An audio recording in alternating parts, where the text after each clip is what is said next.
kom. Ja. En ons kyk hulle van alle kante af hoe dor hulle is. En die Here vra jou in jou magtigheid. Kan hierdie dorre bene lewendig word? Amen. Dan kom ek in my menslikheid en sê, Here, ek sou geglo het as hulle bietjie nat was, vleiserig was, maar hulle is nou in 'n hopelose toestand. En Ezekiel, Makkie, ek stem saam met Ezekiel.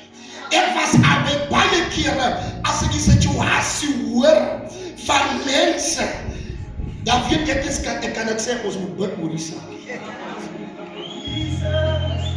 Dat is ongelukkige situasies, wat reg by 'n plek is, waar jou menslikheid kan jy nie meer nie.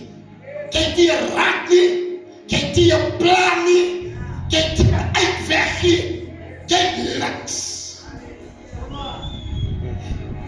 Hoe hoop 'n mens wanneer die dood daar is?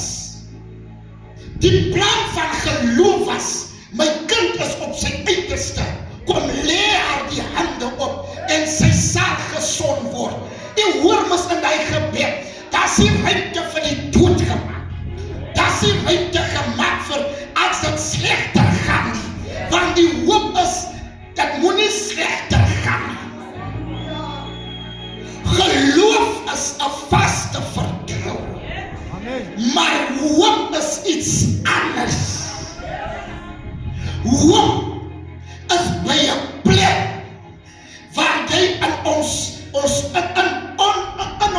menslikheid by 'n plek kom en sê, nou weet ek nie weer. Nou los ek. Here is.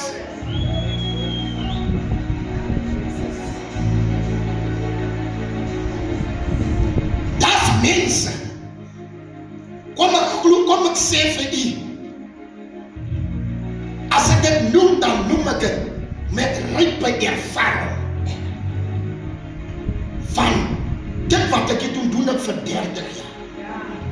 Maar na 30 jaar, keer op keer, het die lewe my gewys dat my ervaring skiet kort. My wysheid skiet kort. My